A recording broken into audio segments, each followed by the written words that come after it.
Well, I don't men understand. determine What their does that have to do with? What does that have to do with my dating expectations? Dating expectations. I think I was saying it along the lines of you were framing it as though men have this tremendous burden or this inequitable burden to date in the dating realm that, you know, they have to pursue the woman, they have to... Do you disagree with that? You don't think men have to be initiators and typically have to... I just don't think of it as a burden. I think of it, yeah. Have you ever approached a guy? Yes. Yeah? Several times. Same. Do you have any like anxiety when you do that? There's no... I mean, there's definitely emotions involved, but I think the more that you've done it, the less sensitive you are to it. Sure.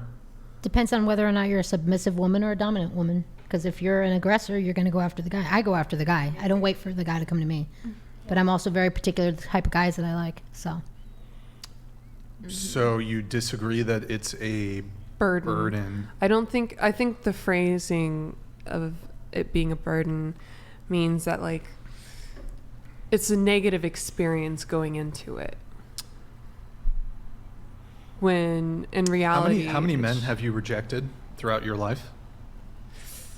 Ooh, I Hundreds? can't. No. Let me ask these other girls here. How many men would you say you've rejected throughout the course of your life? Oh, like thousands? Yeah, probably thousands. Every DM you don't respond to, if you've had the dating app, every message you don't respond to, any guys who've ever approached you at a bar or a club or at school, whatever it is, thousands, yeah? A lot. Yeah, how many times have you been rejected? One time. One time? Wait, What about maybe you? Twice. How many guys would you say you've rejected? A lot.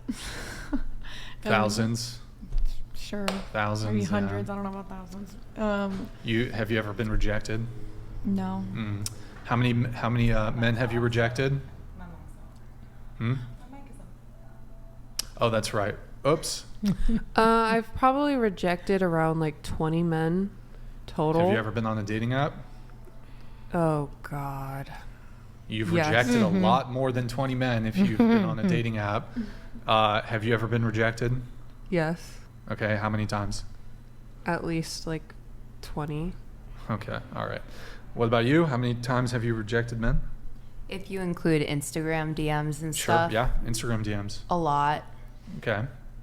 Thousands throughout Maybe the course not of your thousands. life. I mean, maybe if you probably include the internet, yeah. Include the internet, Dating bars, apps. clubs, men approaching you. 100. What about you? yeah, same thousands. Thousands, Yeah. Madison? Hundreds. So if you're a man and say that and actually, I mean, a success rate of like 10% of the women you talk to, you end up sleeping with, that's a very high success rate for a man. How could that not be a burden if you have to talk to 10 women and get, make an effort, make initiative, make an attempt? Who knows how far you could take those 10 women on dates even and it Yeah. not go anywhere. How could that not be a burden? It's not necessarily a burden. How is it not a burden? That's the selection pool. You go into dating with the idea that, okay, this is a potential mate, this is a potential, but it's not guaranteed. But if we're comparing, we're doing a comparison here between men and women, Yeah. right? So the experiences of men compared to the experiences of women, if all of these burdens fall on men, approaching, carrying the conversation, soliciting a first date, soliciting the phone number, setting up the date, carrying and leading the conversation on the date, paying for the date, moving things forward physically, moving things forward sexually, closing the distance gap, going for the kiss, et cetera, et cetera. These are all individual points where men potentially face rejection. And women face rejection via their assertion of femininity and Or their I body don't count. even know what that means. okay, say for instance, you're not as receptive to a move that a guy makes, but you're still very much interested in him. That could be taken What do you mean? Well, yeah, you're not making sense. Because if I'm interested in a guy, I'm not going to reject a move that he makes. Right. And like when you say you're of Into the mics, guys, if you're going to the assessment of femininity, what does that mean? Meaning, like, there's certain dating practices that both men and women have to uphold, and a woman asserting her feminine.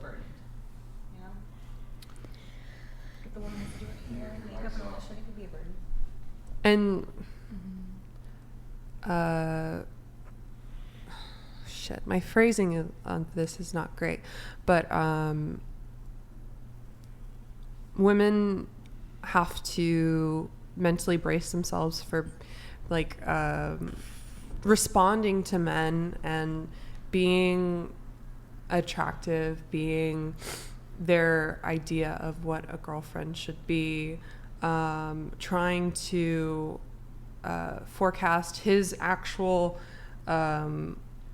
responsiveness to you as a person, because sometimes guys will go into relationships and they look for women that don't show them as much attention because they want... I'm sorry, I got to cut you off. I don't know what you're... Can you arrive at the point here? Like, make an actual argument. I don't know. Can I say something? Sure. I think that the counter burden to what you're talking about is like the dangers of actually dating and going with some guy you don't know, like you don't know their intentions. And I mean, I've had really bad experiences with going on dinner dates where it didn't actually end in dinner. So it's definitely a burden. Okay, so we can talk about these, I mean, I'm talking about like normal psychology here. Like, I'm not talking about, yeah, okay, there's a fear that women have of being assaulted. But let's talk about, like, let's say the girl's normal, the guy's normal. Who has the burden there? I would Like say healthy dynamics. We can talk about like abnormal psychology and people who are fucked up and people who would be inclined to victimize you. Let's talk about just an otherwise healthy first date. definitely it's more on the man, I would say. Because the women, I feel, at least in my experience, and there have been exceptions to this, but overall, I don't really have to do anything besides just kind of existing. Show up. And being basically polite and friendly. And the guy just, he's the one who has to kind of convince me. To sleep with him. Yes, exactly. Basically. He does get to decide whether or not we are in a committed relationship for sure, but I actually have a fair amount of control over where that goes if the man is truly interested in me, in my experience. So, I mean, you guys could be very much right. I mainly just disagreed with the phrasing of it as being a burden. But I can understand why it would be considered a burden for men to go through all those lengths and then not And then get rejected. Well, hang on. In this case, in this context, when he's saying burden, he's not saying burden as in burdensome necessarily, but what the obligation or social obligation of. That's what kind of that means in that context of burden. Like Who has the responsibility. burden to pay for the date doesn't can unmute. necessarily mean that it's burdensome that a man pays for the date, but we're just asking, who do you think has kind of the obligation? That's what that means in that context. Okay.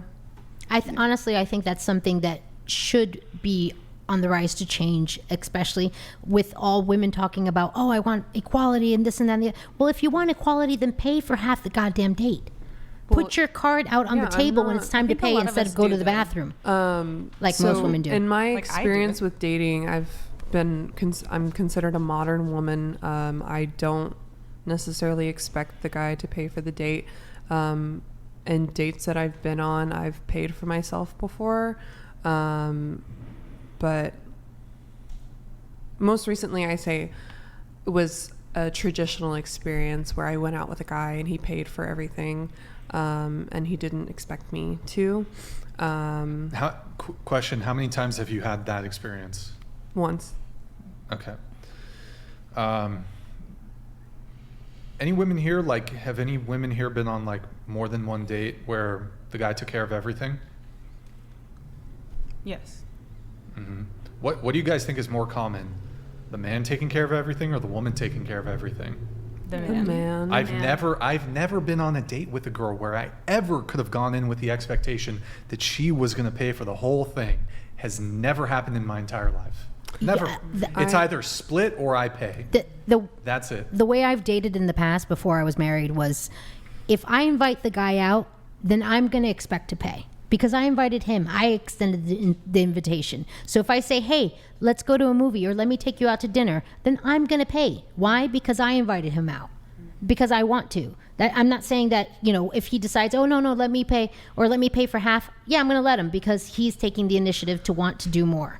But that doesn't necessarily mean that everything's always on the guy. And I think that's the narrative that should change, is that it shouldn't always be on the guy, because guys shouldn't necessarily have to be burdened with all of it. He's just saying, as of right now, the burden is typically No, for on the sure. guy. And I know, I agree with him. And burden doesn't even, like he was saying, it just translates to responsibility. Well, yeah, but I don't think, even in my experience, and this is a very unique experience, the burden of conversation is necessarily on the guy, meaning I have to engage intellectually with him, bring up topics of conversation, keep things interesting, and not just, kind of. If I did what most women do on a first date, there would be fucking dead silence on the first. Like, I'm telling you, women are not prepared to carry the conversation on the first date. What kind of women are you dating? Some women are. Some women are good conversationalists. Some women are good are conversationalists. hobbyists. However, We're like doing if it I again. if I were to if I were to just be silent and kind of like wait to see what the woman does, it would be really fucking awkward conversationally. It would be really awkward. Here, let's play that. We're on a date. Okay. I'm gonna be a chick. Okay. Go. Okay, what do you do for work? Podcaster. Oh, interesting. So how long have you been doing that for? 2 years. 2 years. And have you ever considered any career changes? Or? Nope. I No? like what I do. You like what you do? Yeah. I like what I do too. Do you have Who are these girls, Brian? Who are these girls Yeah, you're who dating hurt that are you? like that? Tell me you've never had a conversation like this with a guy. I typically am the one rambling. Yeah, the first Yeah. thing that we talk about should not be like what we do for work, to be honest. Well, that's LA. If you're in LA, that's That's usually why my the dating topic of bio is what it conversation. is. When it's Like, I'm about not trying to money, do it's that not small about, talk like, bullshit. actual interests and like personality and Well, I mean, anything that takes emotional work though. connection. That takes emotional labor.